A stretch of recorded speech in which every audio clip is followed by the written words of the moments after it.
Fakta pertama, gurita. Otaknya nyebar, bukan cuma di kepala.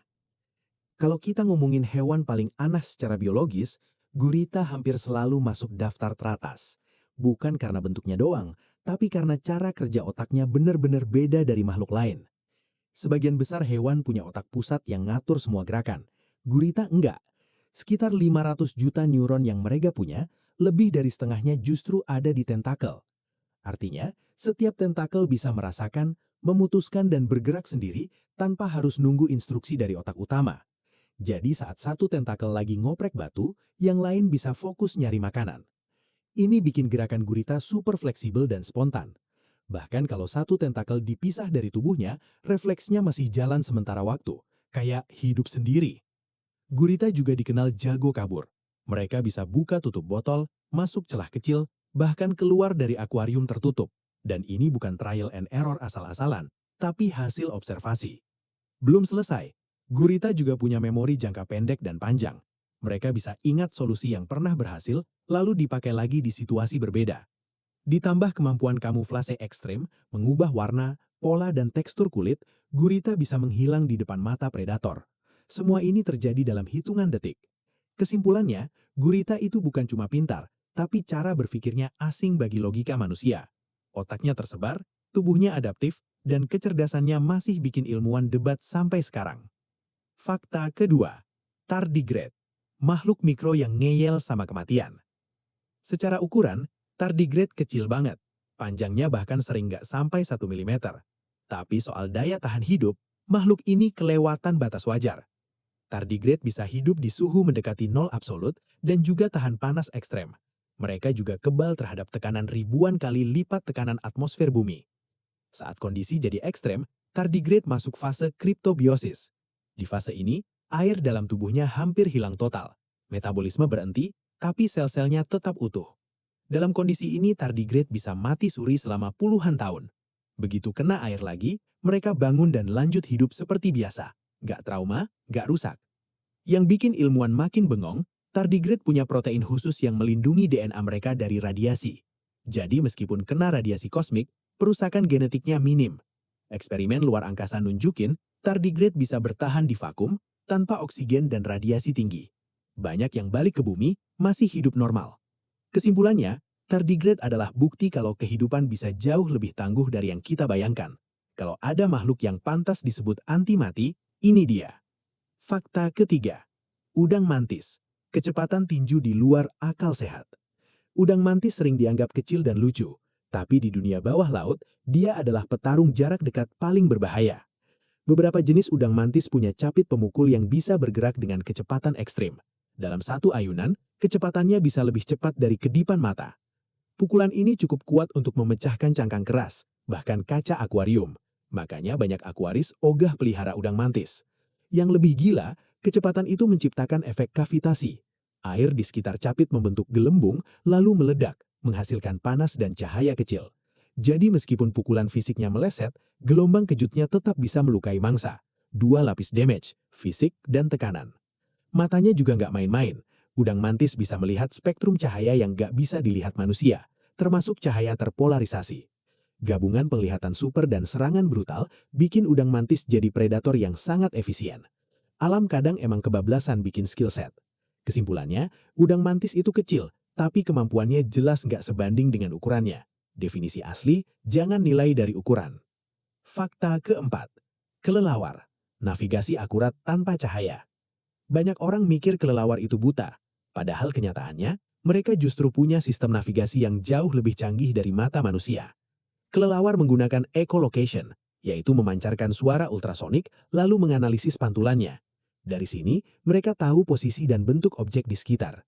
Dengan sistem ini, kelelawar bisa terbang cepat di gua gelap total tanpa nabrak, bahkan bisa menangkap serangga kecil yang lagi terbang. Beberapa spesies bisa membedakan jenis serangga hanya dari pantulan suara. Jadi sebelum nyerang, mereka sudah tahu mana yang layak dimakan. Echolocation ini juga sangat presisi. Kelelawar bisa mendeteksi objek sekecil rambut manusia dalam jarak tertentu. Teknologi sonar modern terinspirasi dari sistem ini, tapi sampai sekarang, manusia masih kalah efisien dari versi alami kelelawar. Kesimpulannya, kelelawar melihat dunia dengan cara yang sama sekali berbeda. Dunia suara, bukan cahaya. Fakta kelima, semut, koloni yang kerjanya kayak otak raksasa. Kalau kita lihat satu semut sendirian, kelihatannya biasa aja. Jalan random, kecil, gampang mati. Tapi begitu kita lihat satu koloni, ceritanya langsung jauh beda. Koloni semut bisa berisi ribuan sampai jutaan individu. Dan yang menarik, mereka nggak punya pemimpin tunggal. Nggak ada raja yang ngatur semua. Tapi tetap rapi, terkoordinasi dan efisien. Semut berkomunikasi lewat feromon, sinyal kimia yang ditinggalin di tanah. Feromon ini bisa berarti banyak hal. Ada makanan, bahaya, atau jalur tercepat. Kalau satu semut nemu makanan, dia ninggalin jejak feromon. Semut lain ngikutin.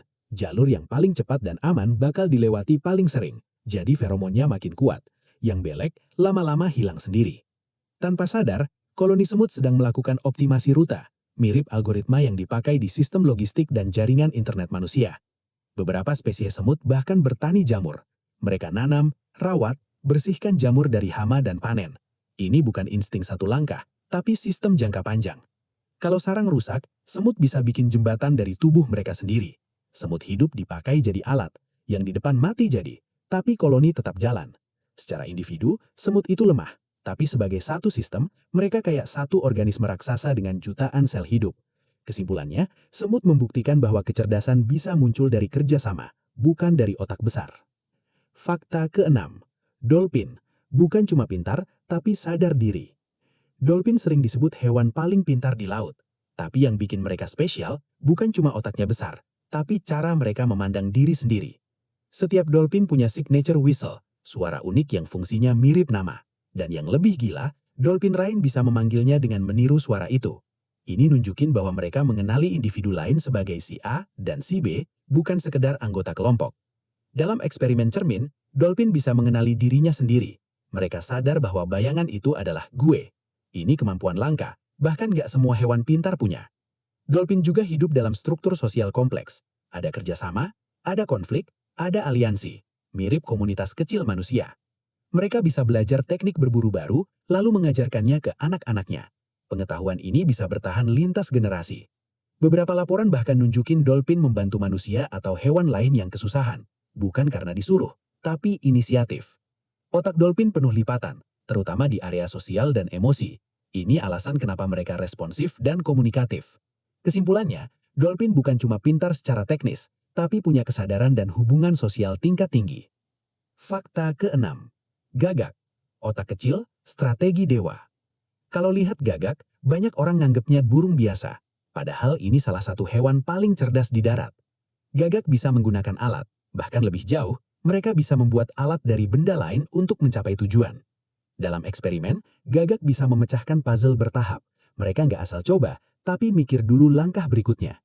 Yang lebih gila, gagak bisa menyimpan alat untuk dipakai nanti. Ini tanda perencanaan masa depan, bukan reaksi instan. Gagak juga bisa mengenali wajah manusia. Kalau kamu pernah menyakiti gagak, mereka bisa ingat dan ya waspada seumur hidup. Bahkan, gagak bisa ngasih tahu gagak lain soal manusia berbahaya. Informasinya nyebar, bukan cuma pengalaman pribadi. Secara kognitif, kemampuan gagak sering disamain dengan anak manusia usia 5-7 tahun. Semua ini dilakukan dengan otak kecil tapi super efisien.